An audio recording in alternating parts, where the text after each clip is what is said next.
Whitetail Cribs is back. We are starting in the great state of Iowa. We have Steve Noble, who's from Michigan, moved to Illinois, and then now the amazing state of Iowa. Steve ran a show called Maximum Outdoors for 9 years, and you get to check out what you would expect here on Whitetail Cribs. Hope you guys enjoy this. It's great to be back. Here we go. What up, what up, what up? Whitetail Cribs. Steve Noble here.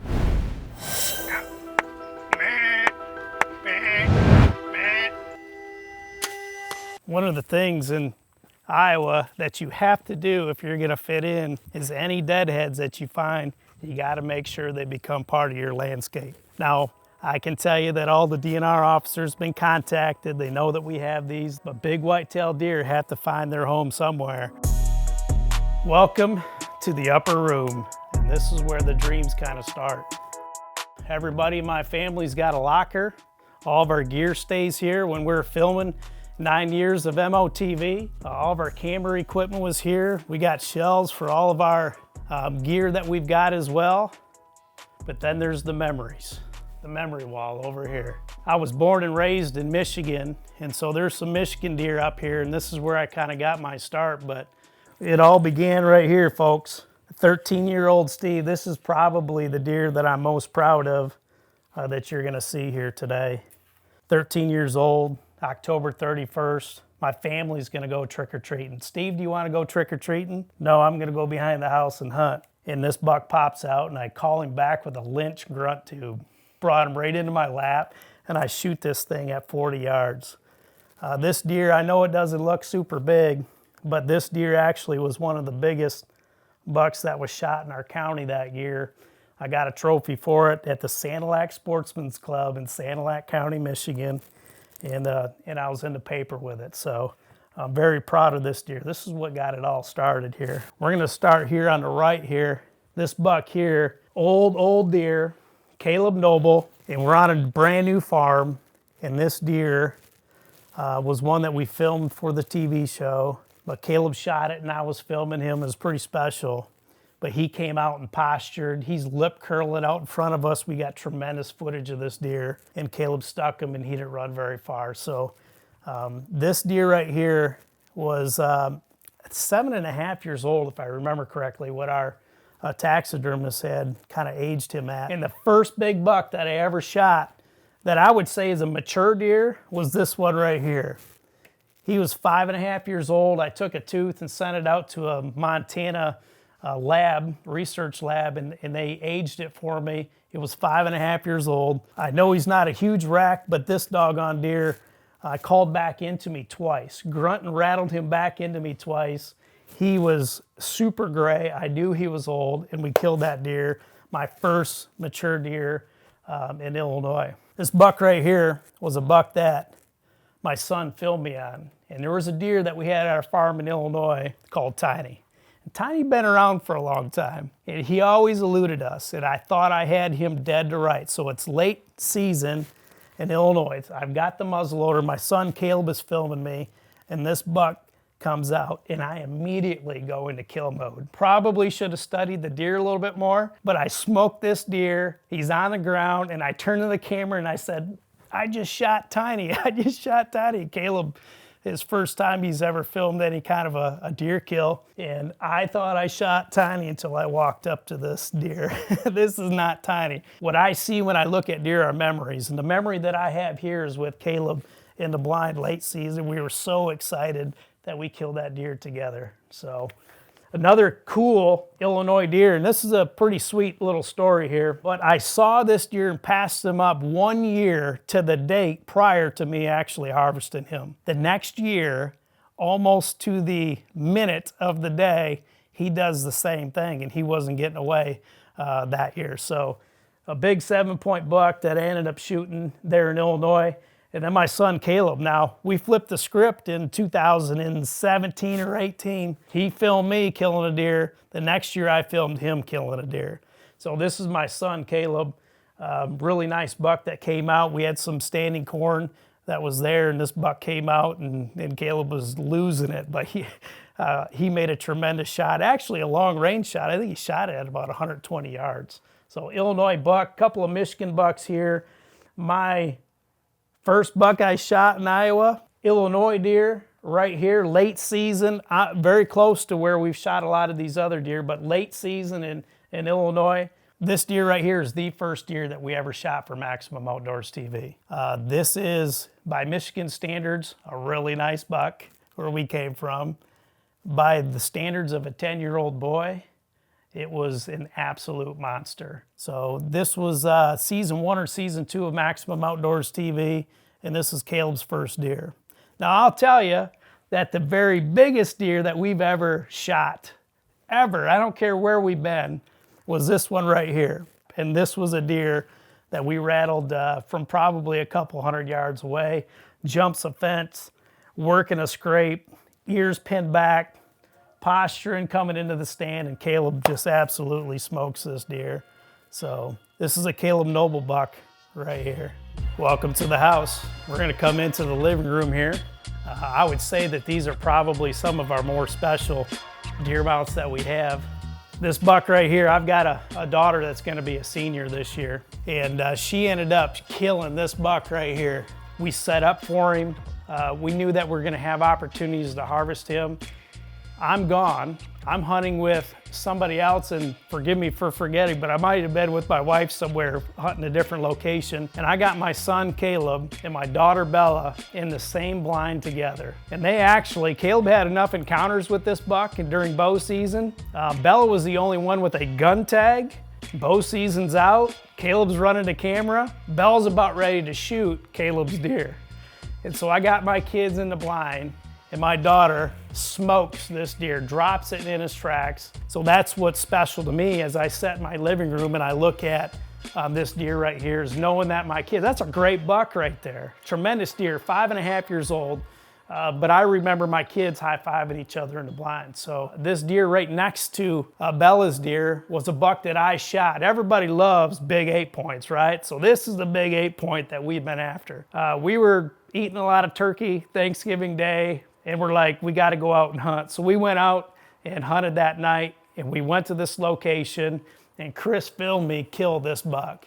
This buck came out in the food plot at about 30 yards. There was about 30 does that were in the field, and he was going to try to slip by us and go nose around on some does, and yeah, that old boy didn't make her too far. So another cool thing that happens as you have your kids into the woods is when they venture out on their own. We got a really big buck right here that Caleb ended up shooting this last season, and he did it all by himself. This is an 8.5-year-old deer. Our taxidermist aged him. This deer we had been after for 2 years. Trail cameras just tore us up with this thing. He just looks so giant on a trail camera.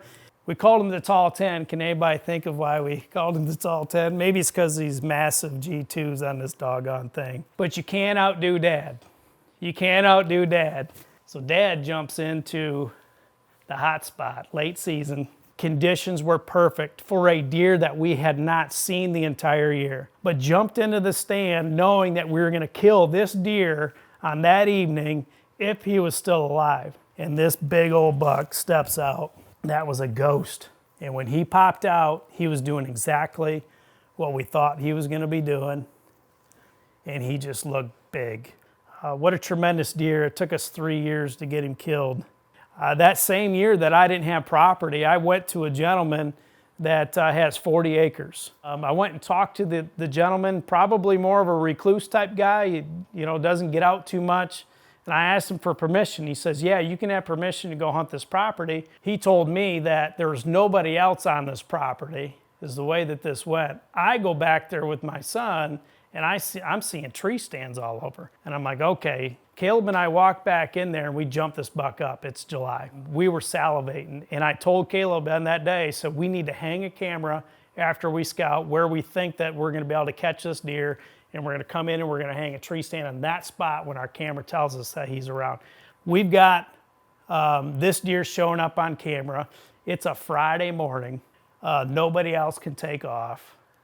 I ended up taking off work that day, jumped into the tree stand and shot him probably 45 minutes after daylight. And when he came through the woods with that wide frame and looked up, I mean, I about lost it, folks. Cool story here.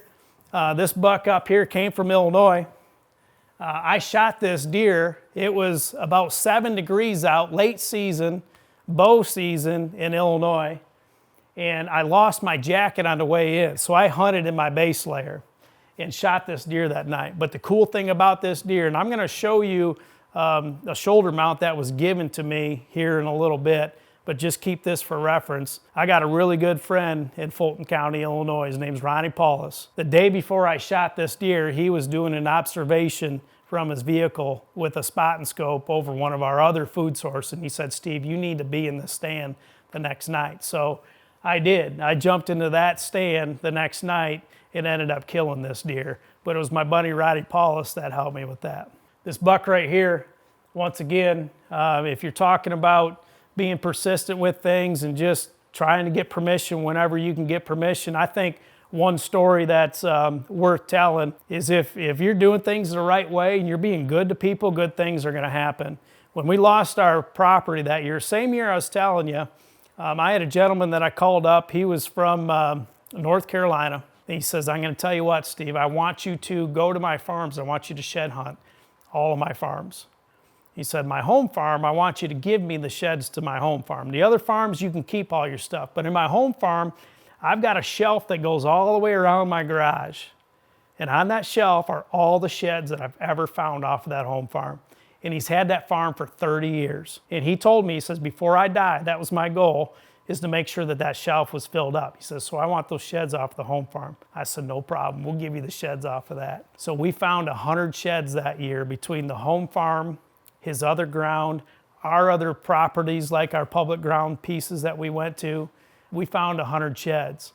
And at the end of May, 1st of June-ish, I went and delivered them to one of his friends and dropped them all off. They all stacked in the back of my Ranger. I mean, it's just a heaping pile in the back of the Ranger. And I'm excited because I'm thinking it's going to fill his shelf up. So I dumped them all off at the buddy's place, and I immediately got a call from him from North Carolina. He said, Steve, did you just dump antlers off at my buddy's place there? I said, yeah. He said, how many was there? I said, there was like 100 sheds there. He said, you found all those on my home farm? I said, no, those were all the sheds that I found the entire year. He said, there's some really big sheds in there from what I hear too, right? I said, yeah, there was a lot of really big sheds. Of course, this property hadn't been hunted in several years. He said, you know something? I've let people shed hunt my property before, and I get maybe a dozen or so, and they're like 2- and 3-year-old sheds, you know, year and a half old. He said, I've never had somebody give me what I know is on my farm. I know my farms are really good. And he said, for that, you can hunt every farm that I own the next year. This was a buck that I shot off of his home farm. And I had spent one day in the tree stand on November 8th. And I had the best day of deer hunting I'd ever have in my life. I saw 18 different bucks. I did an all-day sit. I had bucks chasing all over the place. I saw a 3.5-year-old that was in the upper 60s. I passed, and then the big bad boy on the block was him. He was an old deer. My taxidermist had him at 8.5 years old. My son, I already showed you that deer. That was a 7.5-year-old. That was off of the other farm that he gave us permission to hunt that year. But this buck is special to me because somebody took a chance. I'd never met this guy before. And so from southern Iowa to North Carolina, this guy had enough trust in me to allow me to hunt his farm. And this is the buck that I shot on there. And so that's what I remember about this deer here. So we're gonna go over to the casual room, and we got some more deer over there, and we're gonna talk about them a little bit. Come along. One of the greatest things that's ever happened to me in the whitetail woods was jumping into the tree stand with my wife on the farm that this guy from North Carolina allowed us to hunt. We had carved out a food plot that hadn't been on the property before. We put a lot of time into this area, and my wife and I jumped in, and she smokes this big old 8-point. Now my taxidermist scored it at, I think, is almost 148 inches as an 8-point. So my daughter, we showed you the first deer here in the living room. That was my daughter's. Her first buck that she ever shot here in Iowa was this one here. And my good friend and Whitetail Crib Hall of Famer, Scotty Buckley, was in the blind with my daughter, and my wife was filming. It's youth season, and this buck comes out, and Scotty Buckley's just going crazy. Just going crazy. oh my gosh, you know, that's a big one. And I just loved the excitement that he had in the blind with my daughter that night. And Bella absolutely smokes this deer. And Scotty Buckley, as soon as she pulls the trigger, oh my gosh, you dropped it, you dropped it. Well, she dropped that one too. I mean, I don't know where she's aiming, but I need to take some lessons from her. This was a mule deer that I killed on a trip to Saskatchewan. And so both myself and my brother-in-law, we spent several days trying to track one down, but I shot this big, typical mule deer from 454 yards away, I think is what it was, with my gun. I say it on the episode. Caleb smoked a really good deer on the same farm that Bella shot her buck. That's this buck right here. The deer right next to it is a buck that I shot in Illinois. I think that was probably 2016 I killed that deer. Deer comes through on a doe. That's an Illinois bow kill. So while we were in Saskatchewan, remember, it was the safari of the north, and my second target animal was a moose. And so this is the moose that I was able to harvest. Shot him at a long range once again with my rifle. Never seen a moose in the timber before in the field. And now I've got to try to shoot one of these things, and they're so big. It's such a big target. I'm like, oh my gosh, I can't miss this thing. But I think I did a couple times. I'm going to tell you, I've ate a lot of wild game. Venison, elk, bear. The best wild game that I've ever ate was moose. My brother-in-law shot a moose on that trip too, and I think I packed most of my cooler with his meat as well. But we ate off of this moose for 2 years, and this is the best wild game that I've ever had. All right, I may make Whitetail Cribs history right here, telling you a story about somebody else's deer, but here's a story that I just want you to know. I've talked about this guy a couple times here, Ronnie Paulus, Fulton County, Illinois. Mother passes away very recently, and he says, you know what, when I pass away, I want to know where my stuff's going. And so I think Ronnie was probably dealing with some things, going through some emotions of his mom passing. This deer that he's got, and Ronnie Paulus is a hidden gem, folks, as far as whitetail killers go. He's got big deer galore. He took one of his big deer off his wall and he gave it to me. Now, when you talk about big 8-pointers, that's a big 8-pointer. And that 8-pointer is going on my wall. And I'm always going to think about Ronnie Paulus when that happens. I mean, Ronnie and I are really good friends even today. But this to me represents the generosity that he showed me for many, many years. And I met him in Illinois, and I've been around in Illinois for about 12, 13 years now. So we've been friends for a while.